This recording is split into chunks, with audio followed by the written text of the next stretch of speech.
G'day, how's it going? Looking at some maths and physics and spiritual science in this video, specifically in relation to this amazing number 137.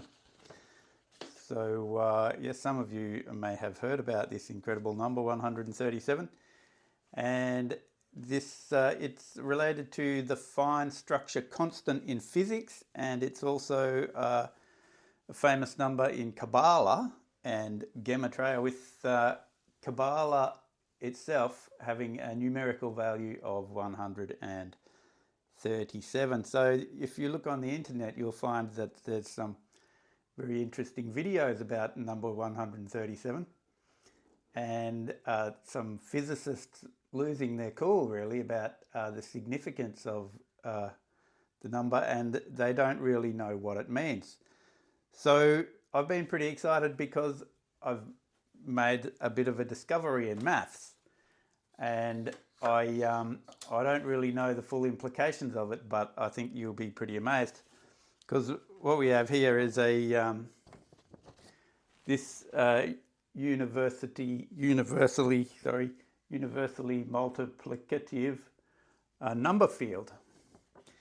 And these number fields are not unique to this number, but this one's quite special, and specifically it's special because it relates to the number 64 falls out of it so often, and 64 is useful for us because in this general field here that we're making, so we're talking about we're talking on the great riddle, we're trying to solve this idea that I have here that I've been working on, that we're understanding a fundamental physics in terms of a six-dimensional space with so three spatial dimensions: front, back, left, right, up, down, and then interactive. We could talk about growth, decay, before, after, and heaven, earth, consciousness over the form. So just like with front, back, left, right, up, down, you get 8 spaces: front, right, up, front, left, up. There's some down there, there's 4 at the back. You have 2 to the power of 3 makes 8 spaces from 3 polar directions. If you then start looking at 6 polar directions, you start adding polar axes, making a 6-dimensional space. Then you can also look at instead of having a 2 by 2 frame where you're going forward 1, back 1, every direction goes 1. If you head out 2, then you end up with a 4 by 4 by 4 cube, and that cube contains 64 spaces. So this frame here I'm looking at here as time, times and half a time, 3.5 years of apocalypse. That's why it's got these scriptural references on it, because this great riddle has been referred to repeatedly throughout great texts of the past, including the Mesopotamians, and in biblical references there was Abraham with the Sefer Yetzirah, there was Noah, there was Daniel, there was Revelation talking about this 3.5 years of apocalypse. So we put it into a cubic frame.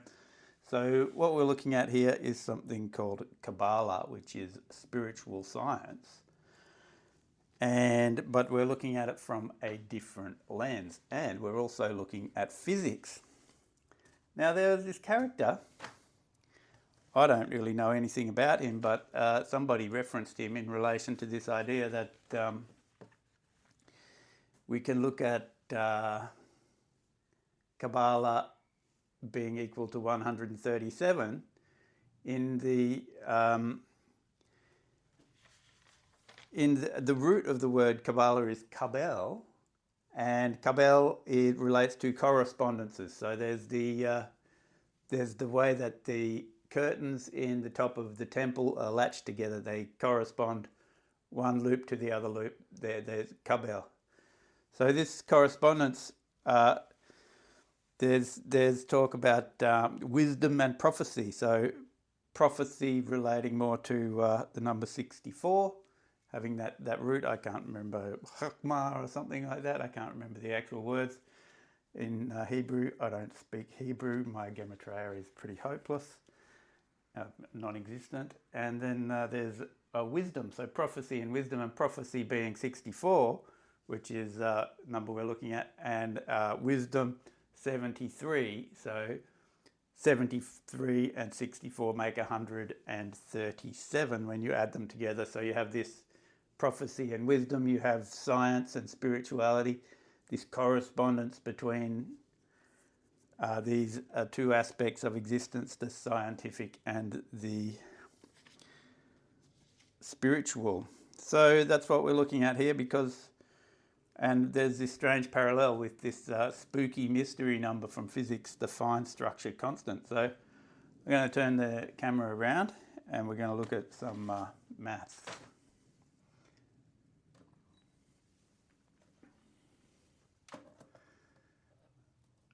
Oops. Yeah, that's it. Yes, so we had this number here.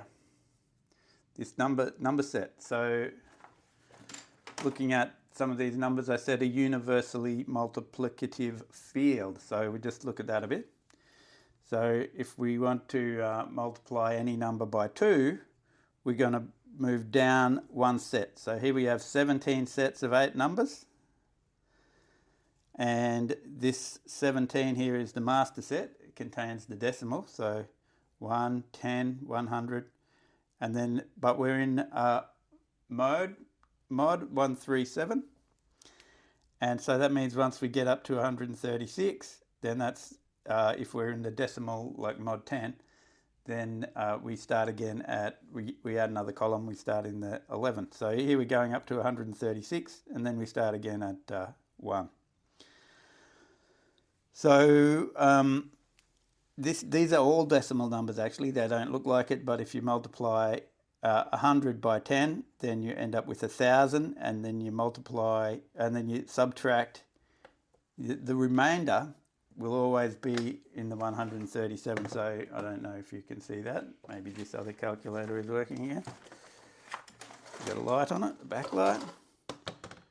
Excuse my unpreparedness. So we go 100 times, or we just go 1,000, and mod 137 equals 41. So all of these numbers are in decimals, is 10, 100, 1,000, etc. That whenever you multiply these numbers by 10, they stay in this set here. And it's the same with any set. You can multiply them by 10. 2 goes to 20, and then 200 will be in here, 440, 400 will be in here, 4,000, 40,000, 400,000, they're all in this list. Multiply by 10 here, 180 will be in here, etc. Everyone, you always stay still when you multiply by 10. So this is the master set, and it will cancel out once we start squaring, and then we'll get this set here, 16 of them, and we'll find the number 64 repeatedly falling out of this form. So we're still looking at it here with introducing it. We're going to multiply by 2. So this one goes to 2, 2 goes to 4, 4 goes to 8, 8 goes to 16. So what we find is when we multiply by 2, we go down one set.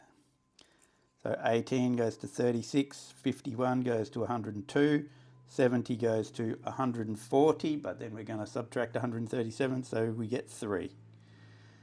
111 goes to 222, minus 137 will be 85, plus 100 and 222, 85 plus 137, that would be right. 222. So doubling, we go down one set. Triple, we go up 5 sets. 1, 2, 3, 4, 5. From starting at the 1, the thing cycles around. So then 3 times 3, 1, 2, 3, 4, 5. That's the 9 times 3, 1, 2, 3, 4, 5, 27. So we always go up 5 when we're multiplying by 3. Or if we want to multiply by 5, we go up 1. 5, 25, 125, 9, 45, etc. Everywhere you go, you can multiply by any of the number. And if you multiply by 2, you go down one set. The same if you multiply by any number in this set. So multiply by 74, down one number. Multiply by 82, down one set. So 79 multiplied by 82, the answer will be in this set here. So you get that predictable behaviour of the numbers in this multiplicative set. And you can also divide by half and thirds. For example, we're going up one set when we're halving. So half of 5, so if we multiply it by 5, it goes to 25, but we half 5. What we do is we add 137, makes it 142. Half of 142 is 71. Half of 71, again we add 137. We got 208 will be 104. Like that. So you can halve things, you can third things, you can do those kind of, any of those functions, I suppose they're called, any of those operations will give us predictable patterns. So this is the thing we're looking at. These numbers here, we'll get back to that once we have having a look at how this set was discovered. So we want to have a look at some of the ways that they move. So I've plotted some of them here. We're just having a brief look at this stuff here. This old numbering system has been replaced, and here we are multiplying by 5. As we said, we go up 1. So here we've tracked it here, and the track will cruise along here all the way up here and then starts again here, cruise along. So this is and then it will come out back here. So what we find is this, in multiplying by 5, we end up with 8 passages through. This is just duplicated here. So we end up with 8 times that will run through the frame, and it will touch every number on the way through. So we'll touch all 136 numbers, and then it will come back to the start again. So it's a cyclical thing, cycles around. Multiply by 5 like that. This one here we're multiplying by 3, going up 5. So this one goes to this one, goes to this one, goes to this, like this. And so we'll end up with many more than 8 times 5. We'll end up with 40 trips through the set before we've touched every one of the 36 numbers. Here we're multiplying by 24, etc. This is set number 15. So anything that we multiply by something in this set, we're going to go up 2. There it is, tracking along. And so we'll go through the set 16 times before we cover every number. And this is set multiplying by 6, so this is set number 13. So we're going up 1, 2, 3, 4. So 1 goes to 6, 1, 2, 3, 4, times 6 again, 1, 2, 3, 4 to 36. You find this multiplying by 6 here. This one is multiplying by set number 11. We're going up 6, 1, 2, 3, 4, 5, 6. This is the doubling sequence. This is all of the doubles where we're coming down one at a time. So we got 1 goes to 2, 4, 8, 16, 32, 64, 128 over here. And then once 128 doubles, then we start backing back again. So 128 goes to 119. So 256 minus 137 will give us 119. So we go, and then through the middle here, we cut across here, we go back here, and then we're coming back. We have these inflection points around the middle, especially we have this inflection around when you divide the frame by thirds. This one will double back to here, which will double back to approximately here. So you get this inflection point around the middle, and you start getting this sort of lumpy bit in the middle. And this, you get a little vortex here where it's coming through it's very tight, but it comes from tight. This one doubles back to big again. When you get tight, you go to big. Tight to big. But this inflection point through the thirds here. We don't just have to look at it as a as like that. So the word toroid comes to mind when we're talking about a field that feeds back into itself. So this one looks more like the donut shape here, where we got this is set 13, and it's because these numbers are all symmetrical, of course. If you didn't notice, they're all paired around. So 68 is paired to 69, 1 is paired to 136, 2 to 135, etc. They're symmetrical across the halfway point. So this is how it looks in this sort of donut shape here, whereby there's no hole in the middle of the donut but a vortex here, so we keep feeding back through and coming out again. We feed around, we come back through, we're going, it's like we're sort of moving in this. You've probably seen what a toroid looks like. So here I've got a few lines drawn on this one. I was getting a bit carried away, but I'm not carried away enough, unfortunately, that I haven't finished this project of drawing all the lines on a paper, but it's a quite involved process, and it's neither very artistic nor very scientific for me just to be drawing these lines. I don't have the computer skills to make that happen on a computer. So here we've got all the doubles, and the red ones are the black ones are the doubles, the red ones are the triples. And so you see how these red ones here form this, comes up here, all curls around here, provides this sort of house where this is the inflection point here in the doubling, and it's kind of surrounded by this house of the red ones here, and then shooting up through the middle as well, kind of breaking out through the middle. It comes through this vortex out through the middle, and then it also wraps around, but it feeds up through.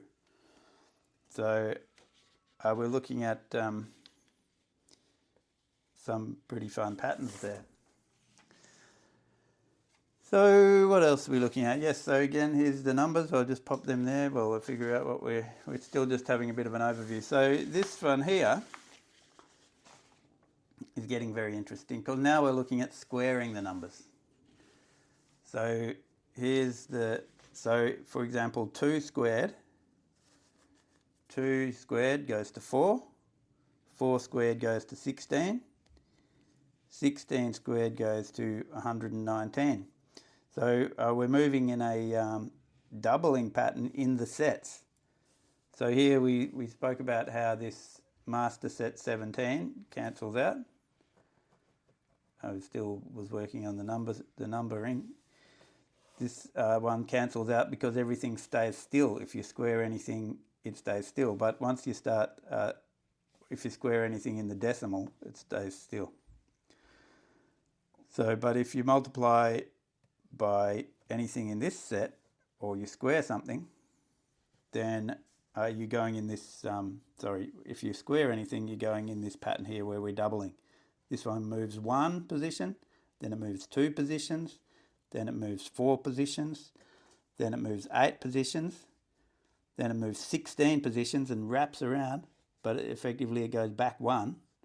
So you end up with back 1, back 2, back 4, back 8, back 1, 2, 4, 8, 1, 2, 4, 8, like that.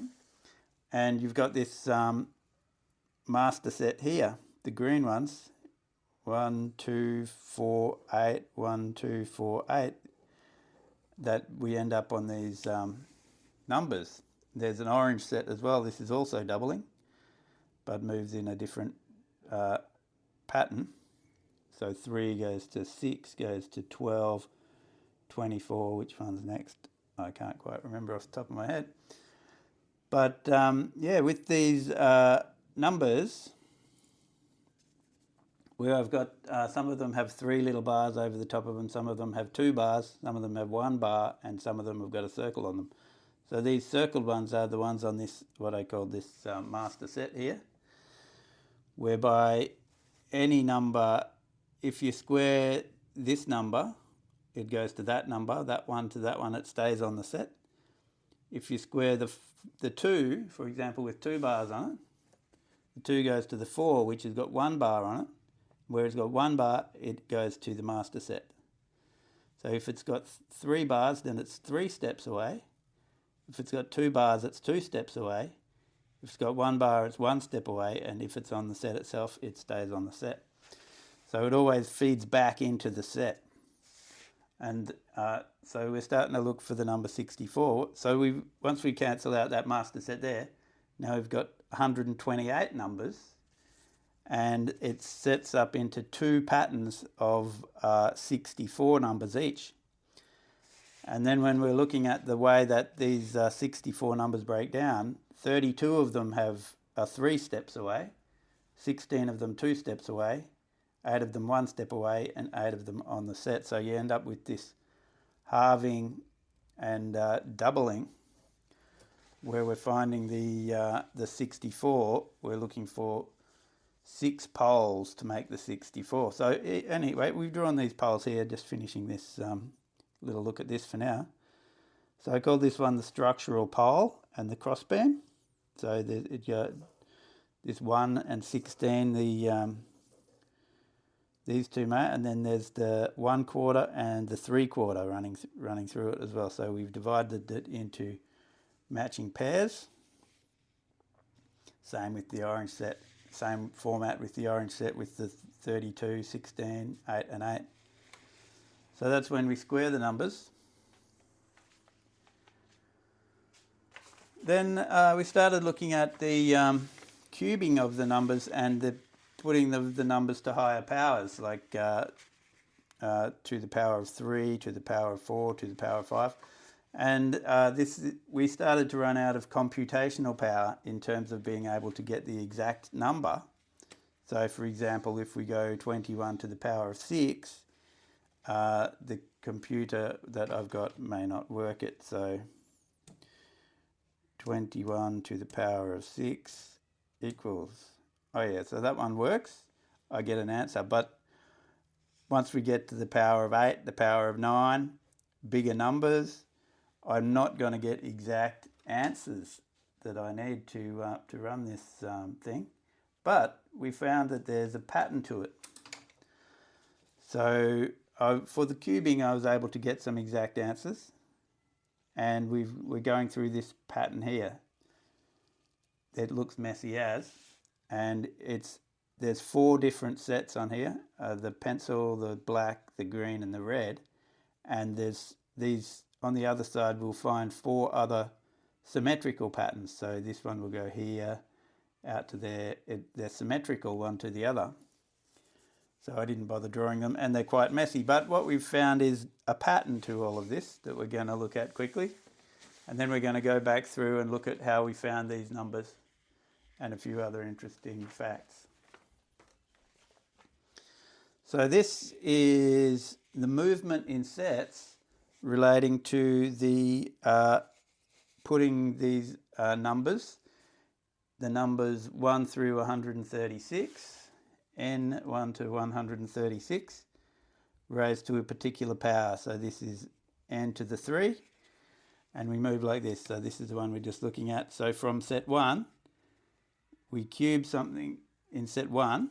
This is not the master set 17. So now we're looking at 16 sets, and we're going through all of them. 1 goes to 3, goes to 9, and see we're tripling here. But we've got two different ways of figuring out this progression here amongst the sets. We'll look at both of them. 1 goes to 3, 3 goes to 9, 9 goes to 10, and that's because 9 times 3 is 27, and we're looking in mod 17 because we've got 16 sets. So 27 minus 17 gives us 10. 10 times 3 is 30 minus 17 gives us 13. 13 times 3 is 39 minus 2 times 17, 34. 39 minus 34 gives us 5, etc. 5 times 3 is 15. So we get that multiplicative progression. And then we also get an exponential, no, that's an exponential progression. We're multiplying by 3 each time. And then we also get this more geometric progression. I'm not sure if I'm using the correct terms there. So this one has moved 2 sets, and this one moves 3 times as many sets, which is 6 sets. So it moved 2 sets, so then this is 6 sets, so then this one moves 18 sets.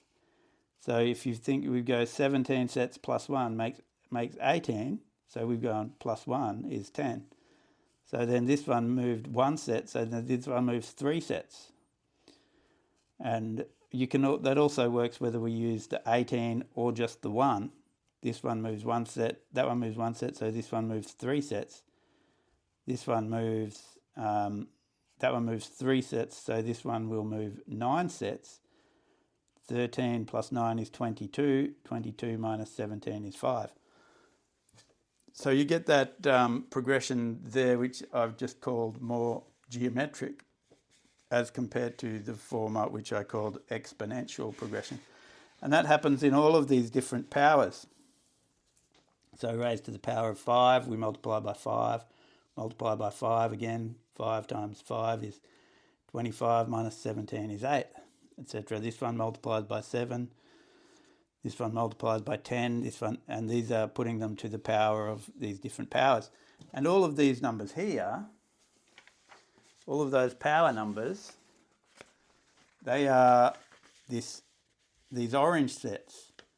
3, 5, 6, 7, 10, 11, 12, 14. So we could call them, I haven't got a name for them, we could call them the odd ones or the offsiders. And then the green ones are down here, which are more the onsiders. There's 16 goes in, there's 4, yeah, if we square something, we looked at this one here before, we're squaring. So we end up with 2 sets. This is the green set and the orange set, the ones that we looked at. This is the doubling frame here. So we go from set 1 to set 2 to set 4 to set 8, like we said. And we double in the orange set. We go 3, 6, 12, 7, 14, 11, 5, 10, etc. We wrap around, 10 goes back to 3. So there's 4 of them behave like that, and these are the green numbers. 2, set 2, set 8,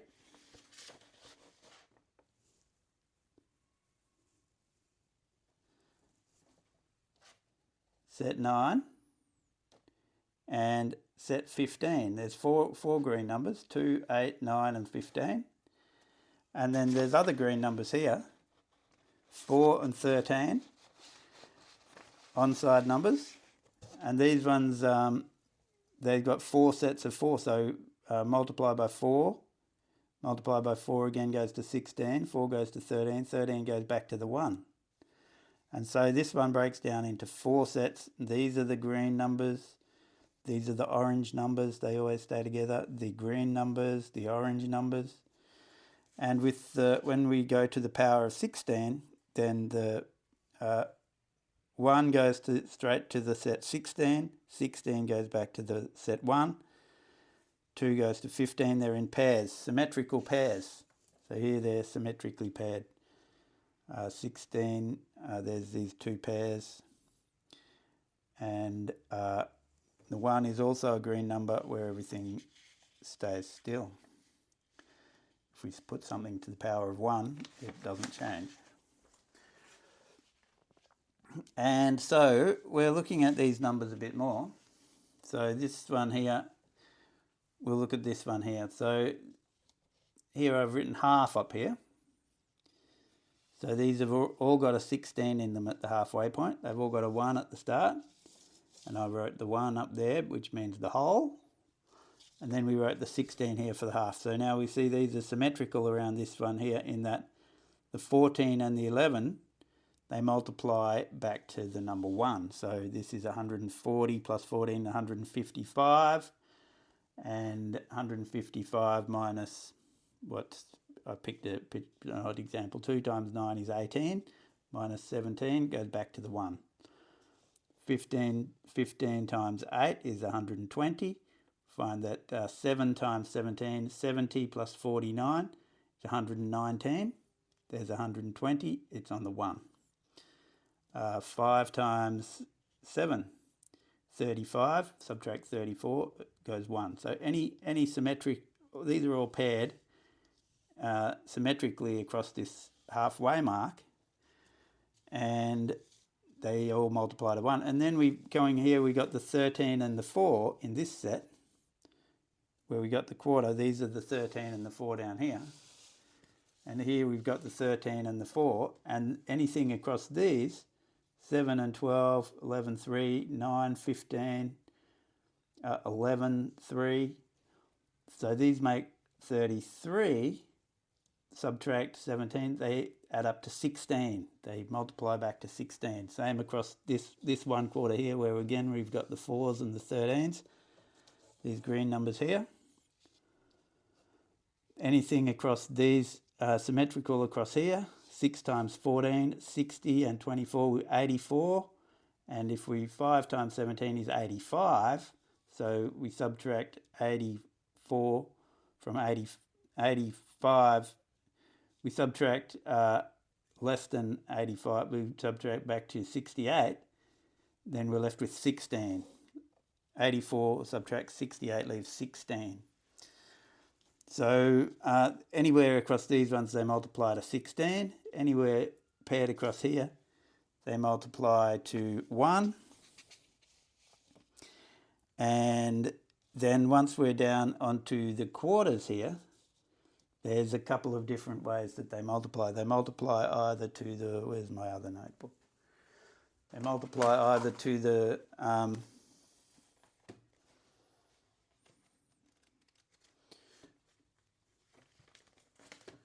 4 or the 13, that's right. So 10 times 5 is 50. Sorry, that's the quarter. Now we're on the eighth. 3 times 10 is, so here we've got the 9, the 8, the 2, and the 15. 9, 8, 2, 15. Back on the eighth here. 9, 8, 2, 15 on the eighth. 9, 8, 2, and 15. These are these numbers here. The 9, the 8, the 2, and the 15. Green numbers, on-siders. So we're dividing it into halves, quarters, eighths, and anything that is a 9 will multiply back to, so that's again, that's a 30, leaves us with 13. But anything that is an 8 here will multiply 30, leaves us with a 13. So the 9 and the 8, they multiply out to the 13 here. 9 and the 8, they multiply to the 13. But the 2 and the 15, they'll multiply back to the 4. So this is 72. Subtract 4 times 17 is 68. 72 minus 68 gives us 4. So you find this internally consistent feeding back into itself pattern, and that breaks down in halves, eighths, and quarters. We're just giving examples of it here. And symmetrical around the half, it's constant. Symmetrical around the, like that. We're breaking down to, with poles, looking for 6 poles, leading us up to 64, the magic number 64 that we're looking for. So I want to have a bit of a look at how we develop this system. and something of its implications. So with these numbers,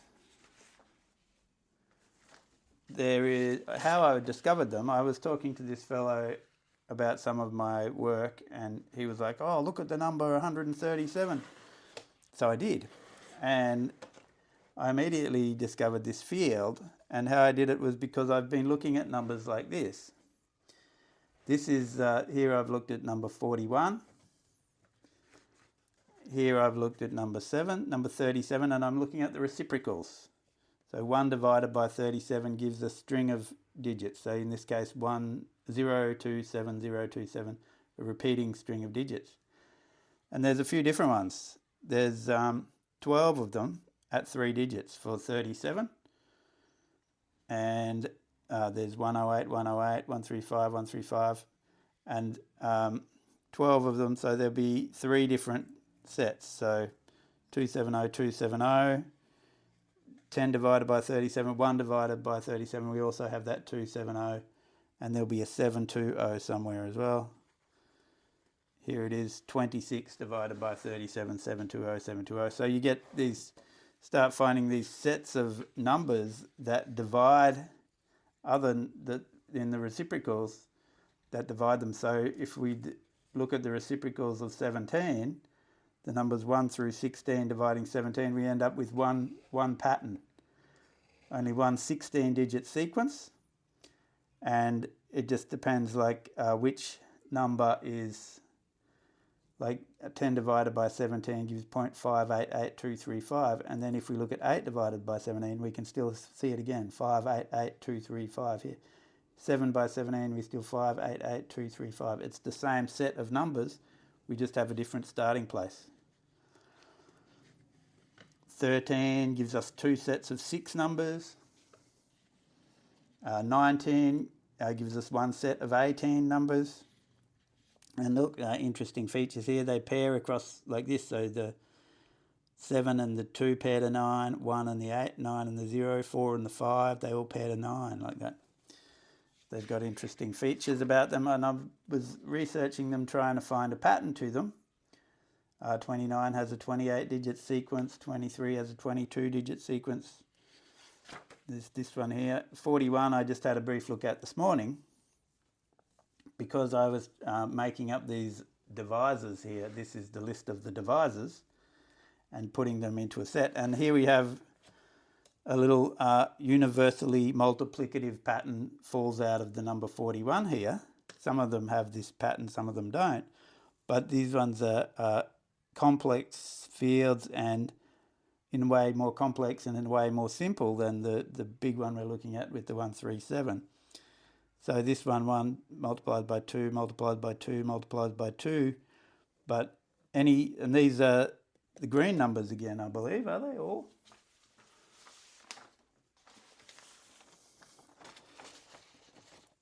One, 2, 4, 8, 9, 16, 15, no, 15's down here. So they're not quite all the green numbers, but again, you could say these are more the square the onside numbers in this case, and the offside numbers. And if we multiply by 3, then we start swapping sets. If any time we multiply by a number in this set, we swapping sets to get the answer. So there's like they work in a pair together. But we're just looking at examples of these things and how they work. And we did find another, and what I was doing was I was looking at these numbers and then various other maths and spiritual science. And I came up to the number 73 we'll have a bit of a look at as well, which is interesting. But I came up to the number 137 here. And by the time I'd reached it, I had seen like the pattern of how it was all folding out. So I was just doing just checking which ones, how they worked. And I immediately saw that 137 was going to make 17 sets of 8 digits. And that's all I noted about it at the time. But I came back to it and we've discovered what we've discovered. So this is how I've been working with these numbers and how I've discovered them. And I'm probably not the first to discover those reciprocal numbers. I'm just looking for a pattern in them. But this morning what I've done as well, or this was yesterday, I had a closer look at the number 73. And I mentioned earlier there was this talk about Kabel, the root of the Kabbalah, correspondence, and the wisdom and prophecy here, whereby we had 63 and 74. So 63 plus 74 makes 173. And so I looked at the 73, and the 73 actually makes this universally multiplicative set as well. So, and this one, again, the master set number 9 is got the decimal, and this cancels out again, and here we've got an 8 by 8 set.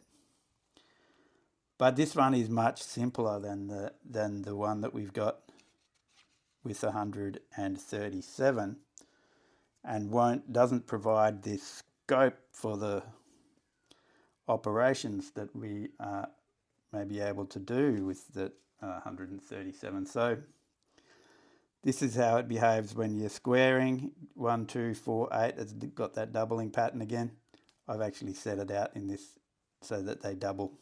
We could order the sequence of numbers differently, but I've set them out in this doubling pattern.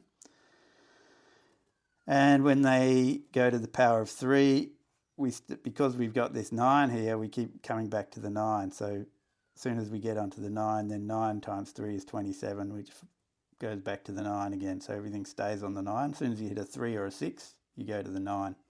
It keeps happening with anytime you hit a 3 or a 6, you go 3 or 6, stay 3, 6, 3, 6, 3, 6, 2, 3, 9, stay on the 9, and power of 6, power of 8, 1, 8, 1, 8, 1, 8.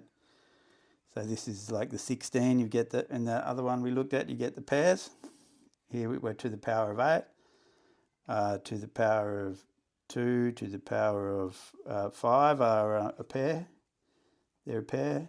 Then they're but it's just much smaller, but it's a significant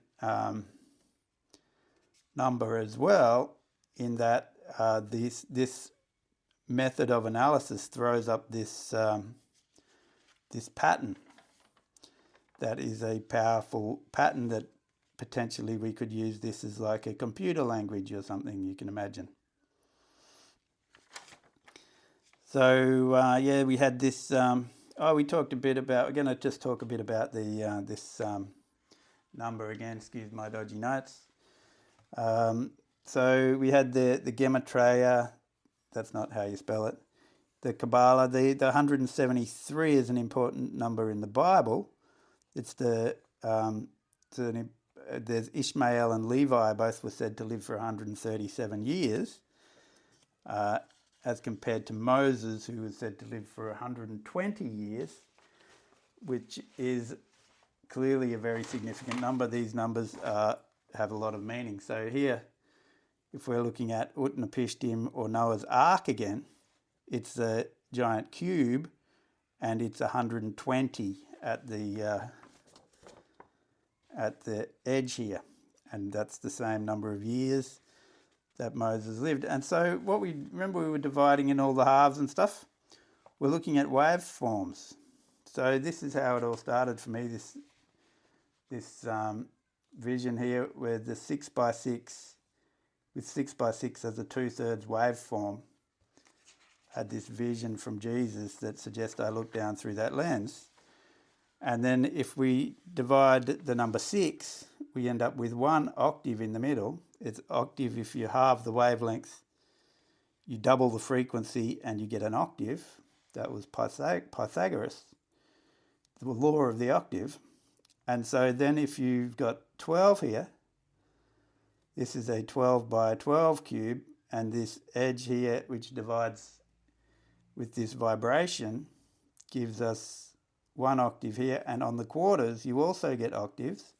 And on the eighths, you get octaves as well. So if you divide the number 24, you get half at 12, half at 6, and 8 at 8, quarters at 6 and 12, 6 and 18, and eighths at 3, 9, 12, 15, etc. So you need these whole numbers. If you want to divide by whole numbers, these are the numbers you need to build this pattern where you get the horn and the eye, which is made when we divide the string by 3. This is the eye wrapped around the horn. So this is significant in terms of the physics. And we're going to the 112 because the next major, 120, the next major break in the vibration is when we divide it by 5, and there we get the major third. So we're looking at physics here, and there's this Wolfgang Pauli. He was one. He was one of those people who was losing his nuts about the significance of the number 137, and he did it. They're relating to this number here, which is called the fine structure constant, and that relates to the strength of the electromagnetic field and is a constant of nature, and physicists don't know what it means. So we had a commentary suggesting that every good physicist should have the number 137 on their wall, and that they should go to sleep worrying about what it means. It's an interesting number, and this number here, 00729, is 1 divided by 137 is 007299. So are we still looking at this other, how we formed these numbers here? Sorry, I'll get back to that other thing. I've been rambling a bit. So any of these numbers, if you divide 137 by any of these numbers, this is the number you get. This is the one that looks like the fine structure constant. So if you divide it by 37, you'll just be starting in a different place, but you'll still have the same 8 numbers like we were looking at before. And they're in their 9, they're paired to 9 again, 7 to 2, 2 to 7. Any numbers in this set will form up this number here. Any number in this set will give you this number. So this is what we're... now, what I was looking at here, excuse me, I am rambling a bit. This is the top of a cube here. It looks like a hexagon because we've tilted it. And I've called this the root 5 line because if this cube is 2 by 2, then from here to here is equal to 1. From here to here is equal to 1, and here to here is equal to 2. So that makes that 1 squared plus 2 squared equals 5. So that's the square root of 5 by a Pythagoras equation again. So what we want to do is we're trying to find how this string vibrates. We're going to treat it, we're trying to build a fundamental physics, and as part of that, what we want to build is a vibration pool. We want to build a pool wherein we can read the faraway distances, and we want to read in real time. We want to be able to resonate in real time with the movement of the galaxy. So what we have here is a string, and we want to be able to read on this string here what's happening out here. So, and the reason that we're worried about that is because then we've got this toroidal structure here. We've got this, this pattern of numbers here makes this toroidal structure, and we want to use this whole complex pattern as a string whereby we're going to read what's happening far away, but we've got this a field of relationships built into this toroidal structure that we're going to use that field. So it's like a map of the universe. So here, where we divide the length of this root 5 string by half, then we're on this point here is root 7. So this is 1, this is 2, and this is the square root of 3 here. So 2 squared is 4. The square root of 3 squared is 3. So 4 plus 3 is 7. So this length is root 7. So then we find when we divide this string by half, this length from the origin to that point is equal to half of the square root of 7. And this one is on the root 19 line, which is out here. Sorry, we're here. And so this divides the length of this string by 3, and this length is 1/3 of root 19. And this one is on the root 39 line, which is here, and it divides it in quarters. So this length here is 1/4 of root 39. And etc. That division into fractions continues, and we can see that it's not just the root 5 line here, we've got what we call the root 2 line, and again this string here this line divides the string in quarters, and now we're on the root 7 line, and this is 1/4 of 2 root 7. This is 1/3 of 2 root 3 to that point. This is 1/8 of 2 root 19 to that point, etc. So we're getting a read on this string that is going to allow us to build a wave pool. Here we divided what we call the root 3 line. The root 7 divides it in thirds this time, 1/3 of 2 root 7. 1/4 of 2 root 13 divides it into quarters, etc. So that's part of the lens we're going to use to look through. So